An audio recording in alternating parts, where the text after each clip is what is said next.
आज विधानसभा में भारी हंगामे के बीच लाडनू से कांग्रेस विधायक मुकेश भाकर को 6 महीने के लिए निलंबित कर दिया गया। विधानसभा के स्पीकर वासुदेव देवनानी ने सदन की कार्रवाई को अनिश्चितकाल के लिए स्थगित कर दिया। इसके बाद विपक्ष ने जमकर हंगामा किया। विधानसभा के बजट सत्र के आखिरी दिन सदन में जारी गतिरोध और हंगामे के बीच मुख्य सचेतक जोगेश्वर गर्ग ने कांग्रेस विधायक मुकेश भाकर को 6 महीने के लिए निलंबित करने का प्रस्ताव रखा था, जिसे मंजूर कर लिया गया। मुकेश भाकर को निलंबित करने के बाद स्पीकर ने सदन में राष्ट्रगान करवाकर सदन की कार्यवाही अनिश्चितकाल के लिए स्थगित कर दी। सोमवार से धरने पर बैठे कांग्रेस विधायक मंगलवार को भी विधायक मुकेश भाकर का निलंबन रद्द करने की मांग पर अड़े रहे। इससे पहले कांग्रेस विधायकों के हंगामे के बीच ही सदन में आपदा प्रबंधन पर बहस हुई। बीजेपी विधायक संदीप शर्मा ने बहस की शुरुआत की। कांग्रेस के विधायक वेल में रामधुनी और हंगामा करते रहे। विपक्ष ने कानून मंत्री के इस्तीफे की मांग भी की। इस दौरान स्पीकर वासुदेव देवनानी ने कांग्रेस विधायकों से कहा कि पहले निलंबित विधायक को बाहर भेजें और प्रश्नकाल चलने दें, फिर ही आपकी बात को सुना जाएगा। विधानसभा में बजट सत्र के आखिरी दिन की कार्रवाई भी हंगामेदार ही रही। नेता प्रतिपक्ष टीकाराम जूली ने कहा कि हमारे विधायक की गलती नहीं है। जब मैं सदन में बोल रहा था तब बीजेपी विधायक बाधा डाल रहे थे। हमारे विधायक ने उनकी तरफ इशारा करके उन्हें रोकना चाहा, जिसके तुरंत बाद सत्ता पक्ष ने हमारे विधायक के खिलाफ निलंबन का प्रस्ताव रख दिया। इस तरह से विपक्ष की आवाज़ को नहीं दबाया जा सकता। हम विधायक का निलंबन वापस होने तक धरने पर बैठे रहेंगे। 1 जुलाई से भारतीय न्याय संहिता लागू होने के बाद भी पुराने कानून से जुलाई में सरकारी वकीलों की नियुक्ति करने पर सरकार को सदन में जवाब देना चाहिए। इसी विषय पर बात भी उस वक्त हो रही थी। ये विषय किससे जुड़ा हुआ है बताएंगे आपको अभी आगे। नेता प्रतिपक्ष ने कहा कि राज्य सरकार ही भारत सरकार का कानून नहीं मान रही। इससे पहले सदन में चल रहा गतिरोध दूर करने के लिए सोमवार को संसदीय कार्य मंत्री जोगाराम पटेल ने नेता प्रतिपक्ष और वरिष्ठ कांग्रेस विधायकों से बातचीत की थी। गतिरोध दूर लेकिन नहीं हो सका। मुकेश भाकर पर हंगामे के दौरान आसन को उंगली का इशारा दिखाने पर स्पीकर ने नाराजगी जताई। मार्शल बुलाकर सदन से बाहर निकाल दिया गया। विधानसभा अध्यक्ष की इस कार्रवाई पर कांग्रेस विधायकों ने कड़ा विरोध दर्ज करवाया। उसके बाद से ही धरना प्रदर्शन जारी है। महिला विधायकों ने भी आरोप लगाया कि मार्शलों की धक्का मुक्की में उनको चोटें आईं, चूड़ियां टूट गईं। कांग्रेस विधायक बोल रहे हैं कि मुकेश भाकर का निलंबन गलत तरीके से हुआ है। सदन में हंगामा जब शुरू हुआ था तब राजस्थान नवाचारों पर चर्चा के दौरान नेता प्रतिपक्ष टीकाराम जूली ने संसदीय कार्य मंत्री जोगाराम पटेल पर अपने पुत्र को जोधपुर में अधिवक्ता एएजी लगाने का आरोप लगाया था। सत्ता पक्ष ने इस कथन का विरोध किया तो विपक्ष ने वेल में आकर नारेबाजी कर दी। हंगामा कर रहे कांग्रेस विधायक मुकेश भाकर के एक्शन से विधानसभा अध्यक्ष नाराज हो गए, निलंबित कर दिया उनको। स्पीकर ने मुकेश भाकर को कहा कि आप चेयर को उंगली दिखाकर बात नहीं कर सकते। सोमवार को भी भाकर ने बात नहीं मानने पर सदन की कार्रवाई मंगलवार सुबह 11 बजे तक के लिए स्थगित रखी गई थी। कार्रवाई स्थगित होने के बाद भी कांग्रेस के सदस्य सदन में ही मौजूद रहे और आगामी रणनीति पर चर्चा की। रात भर सदन में ही कांग्रेस विधायकों ने धरना दिया। मंगलवार को फिर से हंगामा बरपा। बड़ा सवाल अब ये है कि सदन की गरिमा और स्पीकर का सम्मान दोनों बनाए रखना जरूरी है।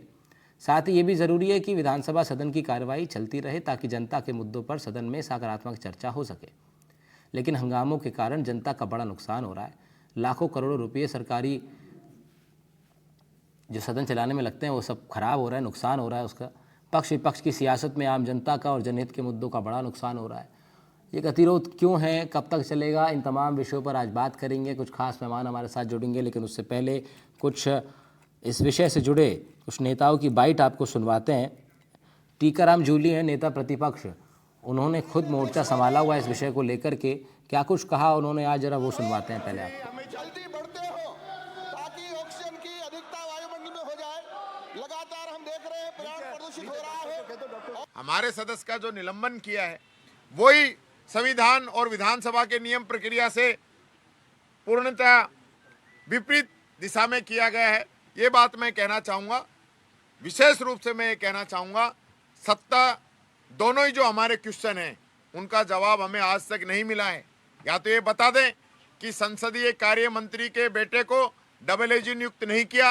क्या ये बता दें कि नए नियम आने के बाद में भी इन्होंने पुराने नियमों में 25/7/24 को नए अधिवक्ताओं की नियुक्ति नहीं की। और इस मामले को लेकर हमारे लोग कोर्ट में भी गए हैं। तो ये एक संवैधानिक संकट है इस सरकार के सामने। हमने राज्यपाल महोदय से भी टाइम मांगा है, हम उनसे भी मिलेंगे। और सरकार जिस प्रकार से नियमों की अवहेलना कर रही है और विपक्ष को दबाना चाहती है, ये विपक्ष उनसे दबने वाला नहीं है। बरोबर की लड़ाई लड़ेंगे। सदन स्थगित करके ये बच नहीं सकते। हम सड़कों पे भी इनके खिलाफ आंदोलन करेंगे। आने वाले समय में जिले में, ब्लॉकों के अंदर, गांव-गांव, ढाणी-ढाणी के अंदर हमारा कार्यकर्ता जाएगा और इस बात को जनता के सामने बताएगा कि किस प्रकार से आज बाबा साहब अंबेडकर का बनाया हुआ संविधान खतरे के अंदर है। लगातार ये लोग इस संविधान को कमजोर करना चाहते हैं, कमजोर कर रहे हैं और विपक्ष को दबाना चाहते हैं। मुकेश भाकर के निलंबन के बाद कांग्रेस विधायकों का सदन में धरना लगातार जारी है।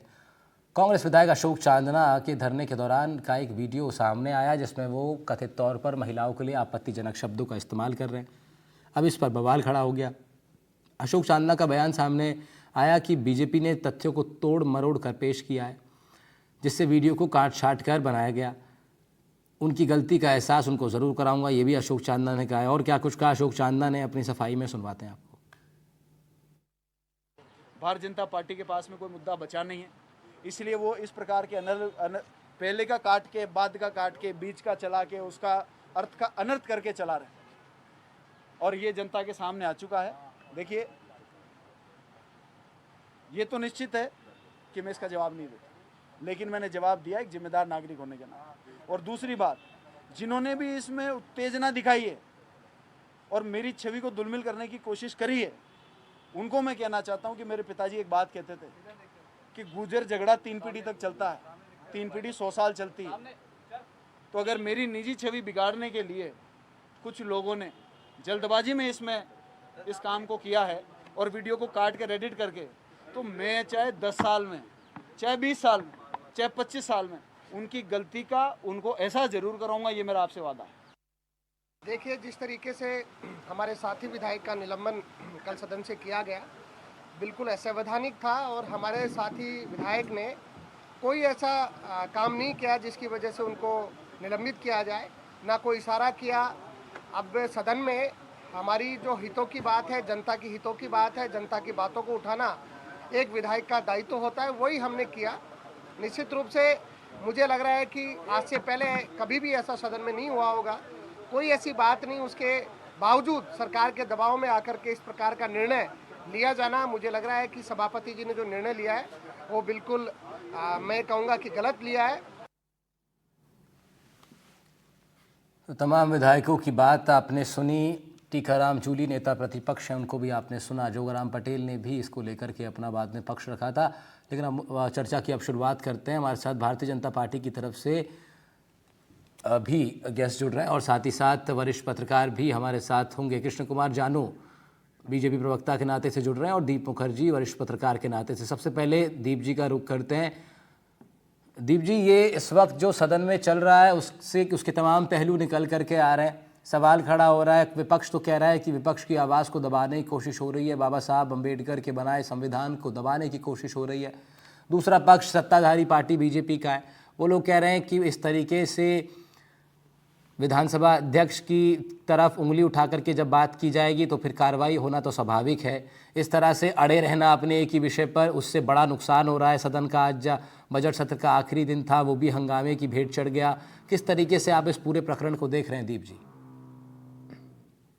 ने कहा कि सदन का रुकना किसी तरीके से ये कोई भी नहीं चाहेंगे, क्योंकि पब्लिक एक्सचेकर का जो है पब्लिक इंटरेस्ट में जो लेजिस्लेशंस बनते हैं उसके बहुत जरूरी है उसके लिए कि सदन चलता रहे। और दूसरी बात, इस बार हमें समझना होगा कि देखिए, इस बार कांग्रेस जो है पूरी तैयारी करके आई है इस बार सदन में। सदन शुरू के अभी बीच में ही जैसे रफीक खान और रामकेश मीना जो है उनको अपॉइंट भी किया गया है। रफीक खान को चीफ व्हिप बनाया गया है। और इस बार जो है कांग्रेस की संख्या अगर हम देखें 2013 से 18 जब कांग्रेस ऑपोजिशन में थी उस टाइम पे 21 एमएलए मात्र थे और इस बार 70 एमएलए के करीब है। तो जाहिर सी बात है कि पूरी कोशिश ऑपोजिशन की तरफ से किया जा रही है सत्ता पक्ष को घेरने की। लेकिन जो कल हुआ मुकेश भाकर और स्पीकर अध्यक्ष वासुदेव देवनानी के बीच में जो कहासुनी हुई, जिसके बाद उसको सस्पेंड किया गया, उसके बाद हम ये देख सकते हैं कि आने वाले जो अभी तो जैसे बजट सेशन खत्म हुआ है, बट आने वाले टाइम पे भी ये जारी रहेगा। नेक्स्ट 5 साल अगर हम देखें तो काफी स्ट्रांगली ऑपोजिशन जो है बीजेपी पे धावा बोल रही है। तो ये आगे हम और एक्सपेक्ट कर सकते हैं। बट जाहिर सी बात है, इससे काफी नुकसान तो जनता का ही है कि सदन चलना जनता के हित में ही देखिए दीप जी, ये बात आपने ठीक कही कि विपक्ष जो है अब काफ़ी एक्टिवली और काफ़ी एग्रेसिवली सत्ताधारी पक्ष को घेरने की कोशिश कर रहा है। और ये इस बार जो विपक्ष का जो नया अंदाज है ये हमें दिल्ली की लोकसभा से लेकर के और राजस्थान की विधानसभा तक दिखाई दे रहा है। लोकसभा में भी लगभग इसी तरह की स्थिति हमको देखने को मिली थी और राजस्थान की विधानसभा में भी विपक्ष काफ़ी मजबूती के साथ अपने विषयों को रख रहा है। लेकिन बड़ा सवाल फिर यहाँ पे ये भी हो जाता है कि जब आप अपने विषय को रखते हैं, अपनी बात को रखते हैं, तो उसमें फिर तरीका आपका क्या है। आज सदन का आखिरी दिन था, अभी कांग्रेस के प्रवक्ता हमारे साथ जुड़ेंगे तो मैं उनसे पूछूंगा ये सवाल। और बजट सत्र का आखिरी दिन था, वो भी हंगामे की भेंट चढ़ गया, जबकि विधानसभा अध्यक्ष ने कहा कि आप जो अभी कहा जा रहा है, आप पहले मुकेश भाकर को सदन से बाहर ले जाइए, उसके बाद प्रश्नकाल चल रहा है, इसको समाप्त करते हैं। तो इस तरह का एक कोऑर्डिनेशन बन सकता था, सदन विधानसभा अध्यक्ष की बात मानी जा सकती थी और फिर बाद में अपनी आवाज़ उठाई जा सकती थी, जो कहीं ना कहीं कांग्रेस ने किया नहीं। तो इससे मैं इस विषय पर आपसे ज़रा बात करना चाह रहा हूँ कि इससे आम जनता का कितना बड़ा नुकसान इस सब चीज़ों से होता है जब सदन के कई दिन जो हैं वो हंगामे की भेंट चढ़ जाते हैं। जी बिल्कुल, ये बहुत ही दुर्भाग्यपूर्ण है कि दोनों पार्टी जो है इसका एक हल नहीं निकाल पाए। और अध्यक्ष जो है उन्होंने भी कहा था कि इसका हल निकाला जाए, उनके कमरे में मीटिंग हो रही, रूटीनली वो कहते हैं, लेकिन फिर भी ये जो हल नहीं निकाला गया, ये जनता के लिए बहुत ही दुख की बात है, क्योंकि जनता के पब्लिक इंटरेस्ट के जो सब्जेक्ट है उनको उठाएंगे उनके विधायक, यही एक्सपेक्ट किया जाता है।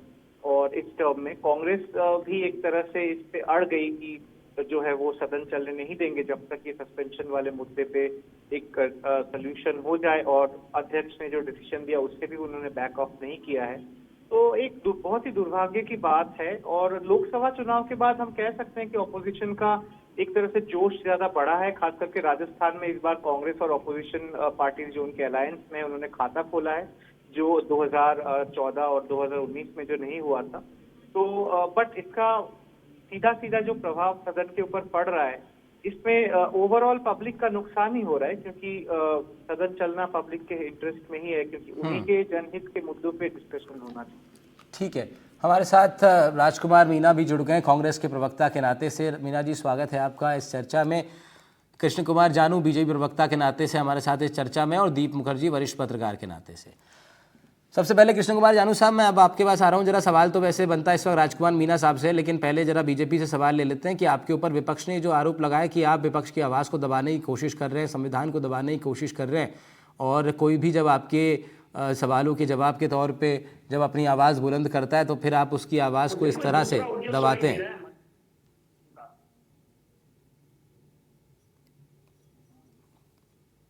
जी कृष्ण कुमार जी।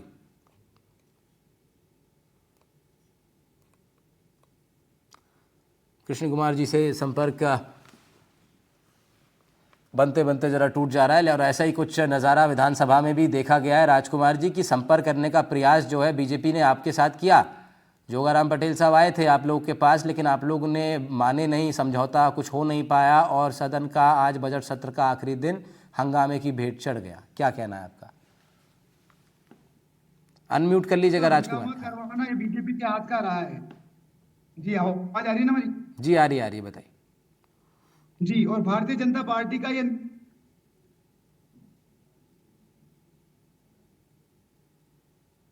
काम नहीं है। जब भी विपक्ष ने लोकतंत्र की हत्या करने के प्रयास किए, ये नुक्तियां नई बात नहीं है। आप देखिए, इन्होंने नुक्तियां, आप जय जी की नुक्ति देख लीजिए, संविधान को चेंज करना, नियम कानून को चेंज करना और तानाशाही तरीके से अपने हाथ में सत्ता लेना भारतीय जनता पार्टी के लिए नया काम बिल्कुल भी नहीं है। इससे पहले भी कितने सांसदों को इन्होंने निलंबित किया है, जिन्होंने आवाज उठाई, उनकी आवाज को दबाया गया है, यहाँ तक कि गांधी जी की सदस्यता भी निरस्त कर दी गई थी। आज मुकेश भाकर जी ने अगर कोई मुद्दा उठाया, आवाज उठाई, तो अनैतिकता के खिलाफ उठाया। आप गलत करोगे तो विपक्ष आवाज उठाएगा। आपने मुकेश भाकर जी को निलंबित कर दिया, एक विधायक को निलंबित कर दिया, कल से दूसरा विधायक उठाएगा। कांग्रेस पार्टी किसी भी प्रकार की दबाव में नहीं आना चाहती। और सबसे बड़ी बात यह आती कि भारतीय जनता पार्टी चाहे केंद्र में हो चाहे राज्य का हो, कोई जब भी मुख्य मुद्दा सामने आता है, इनकी अनियमित वास्तविकताएं सामने आती है तो किसी भी प्रकार का हंगामा करके और अपने अधिकारों का गलत उपयोग करके उसे दबाया जाता है। तो जनता सब देख रही है, आप किसी को अपने अधिकारों का हनन करके उनको दबा दो, उससे फर्क नहीं पड़ता। आज मुकेश भाकर जी को निलंबित किया, हमने वहां पे धरना दिया है, उसके बावजूद अभी हम धरने से हमारे विधायक उठे हैं। और निश्चित तौर पे अगली बार जब भी जाएंगे तो आप कितने विधायकों को निलंबित करेंगे? वो कहता है सरफरोशी की तमन्ना अब हमारे दिल में है, देखना है जोर कितना बाजू है कातिल में। हम इस देश के हराम जनता के मुद्दे को उठाते रहेंगे और जब जब भी आप लोकतंत्र की हत्या करने के प्रयास करोगे, संविधान को बदलने के प्रयास करोगे, विपक्ष मजबूत तौर से पहले भी खड़ा था, अभी भी खड़ा है और आगे भी खड़ा रहेगा। कृष्ण कुमार जानू साहब, सुना आपने, राजकुमार मीणा कांग्रेस के प्रवक्ता, वो इस विषय को रख रहे हैं, कह रहे हैं कि पुरजोर कोशिश लगातार हम लोग करते रहेंगे। कुशवाहा के साथ चर्चा सुनाई दे रही है, एंकर की आवाज नहीं आ रही। ठीक है, जानू साहब तक आवाज़ नहीं पहुंच पा रही है। दीप जी, कांग्रेस कह रही है कि वो लोग सत्ता के इस दबाव को सहन नहीं करेंगे और लगातार अपनी आवाज़ बुलंद करेंगे, लेकिन आवाज़ बुलंद तो हो रही है, लेकिन उसके बाद अब बात यह है कि सदन बजट सत्र तो ख़त्म हो गया, आज बजट सत्र का आखिरी दिन था और आज जब ये पूरा हंगामे की भेंट चढ़ गया। अब इसमें सवाल ये है कि एक बड़ा सवाल बीच में ये भी निकल के आया, जब पुराने कानूनों के तहत एक नियुक्ति की गई और उस नियुक्ति पर सवाल खड़ा किया टीकाराम जूली साहब ने। तो ये जो नए कानून का ना मानना इस सरकार में भी, ये तो एक बड़ा जेन्युइन सा सवाल विपक्ष के पास है। जी बिल्कुल, देखिए ये बड़ा एक टेक्निकल सवाल है और इसका एक सरकार का रवैया ये होना चाहिए था कि उसको टेक्निकल मेरिट पे ही इवैल्यूएट करके एक जवाब दिया जाए और उसी के बेसिस पे आगे क्या करना है वो देखा जाए। तो और जैसे ऑपोजिशन ने भी सीधा सीधा एक एक्शन के लिए उन्होंने मांग की कि ये जो हुआ है गैर कानूनी हुआ है, इस पे एक्शन किया जाए। तो हमें ये देखना होगा कि सिर्फ मुद्दा उठाने के लिए ही मुद्दा उठाया जा रहा है या एक्चुअली कोई हल भी चाह रहे हैं, क्योंकि चाहे सत्ता पक्ष हो चाहे ऑपोजिशन हो, ये अगर कहीं ना कहीं एक कोऑर्डिनेशन की तो यहाँ पे जरूरत है। जो कंस्ट्रक्टिव क्रिटिसिज्म जो हम कहते हैं ऑपोजिशन का काम है सरकार सत्ता पक्ष को करना, तो कहीं ना कहीं इसकी जरूरत है कि दो लोग अगर अड़ जाए और आपस में लड़ने लग जाएं तो नुकसान सबसे ज्यादा राजस्थान की जनता की होगी, ये उनको थोड़ा ध्यान रखना चाहिए। ठीक बात है। और राजकुमार मीणा साहब, फिर इस विषय में फिर आपके ऊपर ये एक बात आती है कि जब आप ये कह रहे हैं कि आप सत्ता के दबाव को नहीं सहन करेंगे और आप लगातार अपनी आवाज़ बुलंद करते रहेगी कांग्रेस पार्टी, तो फिर एक सवाल है कि क्या कांग्रेस के लिए सबसे बड़ी प्राथमिकता भारतीय जनता पार्टी को जवाब देना है, अपने ईगो को सेटिस्फाई करना है, उनके ईगो को दबाना है, या फिर आम जनता के हितों को साधना आपका विषय है? क्योंकि अगर आम जनता को के विषय को साधना है तो फिर सदन तो चलने देना पड़ेगा ना। राहुल जी, यहाँ ईगो की बात कतई नहीं है। ये पहला मुद्दा नहीं है। जब से इस प्रदेश में सरकार परिवर्तन हुई और तब से हमने देखा है जब भी विपक्ष ने मुद्दे उठाया, यही नहीं, चाहे बिजली का हो, चाहे पानी का हो, चाहे अतिक्रमण का हो, किसी भी प्रकार का हो, बजट के मामले में हो, भारतीय जनता पार्टी ने विपक्ष के विधायक जब बोलते हैं बीच में उनका प्रश्नकाल काट दिया जाता है, उन्हें बीच में टोक दिया जाता है। और सबसे बड़ी बात, सत्ता पक्ष हंगामा करता है, अध्यक्ष जी कुछ नहीं बोलते और उधर समय पूरा होते उन्हें बोलने तक नहीं दिया जाता। तो सदन चलाने की जिम्मेदारी विपक्ष की भी नहीं है। आप सत्ता पक्ष और विपक्ष नहीं, तो ये तो प्रस्ताव आ गया था ना कि इस विषय पर चर्चा करेंगे, इसका समाधान ढूंढेंगे, फिर क्यों नहीं सदन चलने दिया आप लोगों ने? आप राहुल जी, पूरा बखेड़ा खड़ा होने के बाद आप कह रहे हो आपने उस पर कार्रवाई कर दी थी, मार्शल कार्रवाई करवाई है, आपने महिला विधायक के साथ अभद्रता हुई है। मुकेश भाकर जी ने कौन से अपशब्द कह दिए थे? कौन सी किसी से गाली गलौज कर दी थी? किसकी भावनाएं ठेस पहुंचा दी थी? उन्होंने सिर्फ वाजिब मुद्दा था वो उठाया गया था। आपने तानाशाही रवैया अपनाते हुए मार्शल को बुलाया, यहाँ तक कि महिला विधायक तक भी उसको गिर गए। हरिमोहन जी शर्मा जो बुजुर्ग विधायक वो गिर गए। आप इस प्रकार की तानाशाही अगर सदन में चलाते तो निश्चित तौर पे आप उसको बिल्कुल भी ले नहीं सकते कि विपक्ष उसको बैठ जाएगा। और विपक्ष ने हमेशा आम जन के मुद्दे उठाए, स्वयं का कुछ भी नहीं था, उसको भी आप सुनने को तैयार नहीं है। कृष्ण कुमार जानू साहब, तानाशाही का आरोप आपके ऊपर लग रहा है, आपकी सरकार के ऊपर, और पूरा सिस्टम आप लोगों ने अपनी तरीके से चला रहे हैं, ऐसा आरोप कांग्रेस लगा रही है।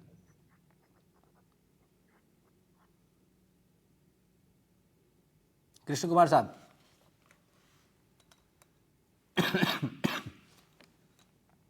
जेल शब्द को और कांग्रेस इस समय इंदिरा जी के उसी वक्तव्य का पालन कर रही है।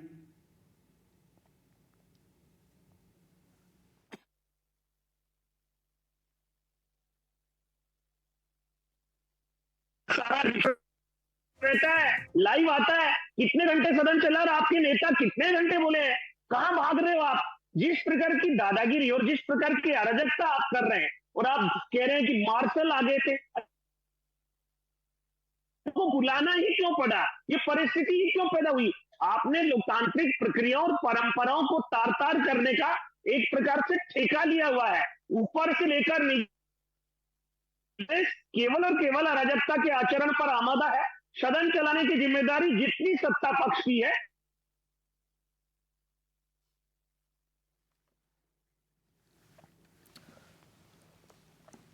तो कृष्ण कुमार जानू साहब कह रहे हैं कि जितनी जिम्मेदार